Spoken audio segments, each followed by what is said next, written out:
et se retrouver face à un mur d'écran noir. Cette impression de parler un peu dans le vide. C'est un vrai défi pour les formateurs, pour les profs. Mais et si le problème, ce n'était pas les caméras éteintes, mais plutôt la façon dont on organise la session? Voilà, c'est exactement ça l'idée. Il faut complètement changer de perspective. Plutôt que de forcer une présence, de dire allumez vos caméras, le but c'est de déclencher une vraie participation. Comment? Grâce à des activités bien pensées, bien structurées. Parce que l'engagement, au fond, ça ne vient pas de la surveillance, mais de l'interaction. Bon, avant de se jeter sur les outils d'intelligence artificielle, c'est super important de poser les fondations.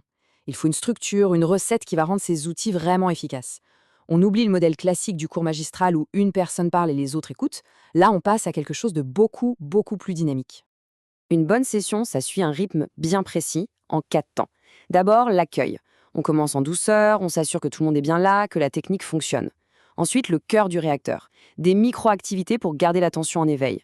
Puis, on varie les plaisirs, on alterne les formats pour stimuler la collaboration. Et enfin, on termine sur une clôture qui donne des actions concrètes, pour que ce qu'on a appris ne reste pas lettre morte.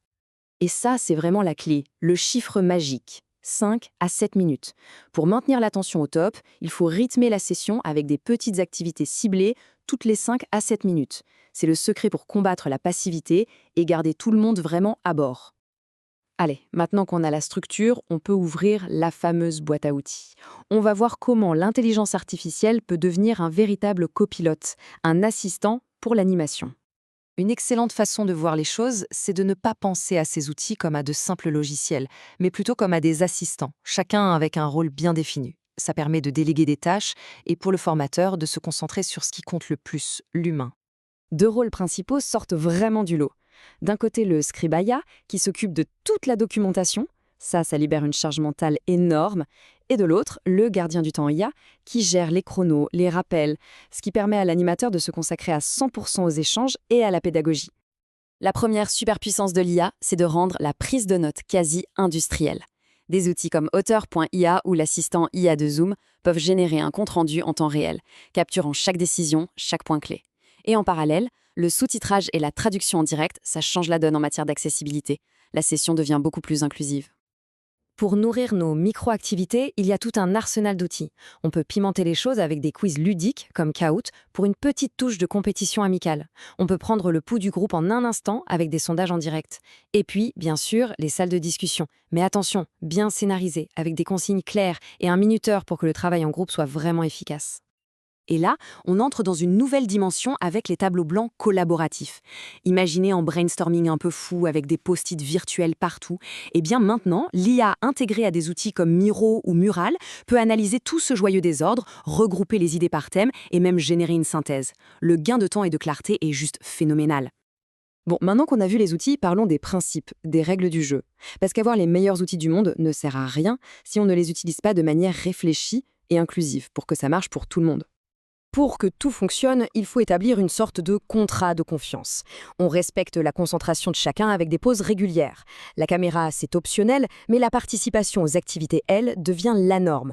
On s'assure que tout le monde peut s'exprimer, que ce soit à l'oral ou par écrit, et bien sûr, des consignes claires et un récap par mail pour que personne ne se sente perdu. On revient sur un bénéfice absolument majeur de toute cette approche.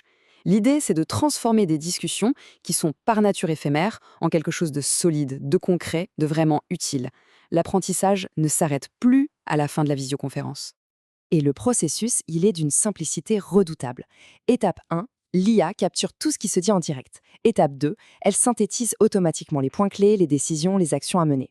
Et étape 3, tout ce contenu bien propre est exporté sans effort vers une plateforme d'apprentissage ou une base de connaissances. On crée une véritable mémoire collective. Évidemment, utiliser des technologies aussi puissantes, surtout dans le domaine de l'éducation, ça soulève des questions importantes. Et c'est notre responsabilité de nous les poser. Il y a 4 piliers à garder en tête. D'abord, la protection des données, c'est non négociable. Ensuite, il faut être vigilant aux biais que les algorithmes peuvent introduire. L'équité d'accès doit être une priorité absolue. Et surtout, il ne faut jamais l'oublier, l'IA est un outil au service de l'humain. De l'éducateur, elle ne le remplace pas. Au final, on le voit bien, cette boîte à outils, ce n'est pas juste une question d'efficacité ou de modernité. Ça s'inscrit dans une vision bien plus large, celle d'utiliser la technologie de manière responsable pour construire une société apprenante qui soit plus juste, plus équitable et finalement plus performante pour tout le monde.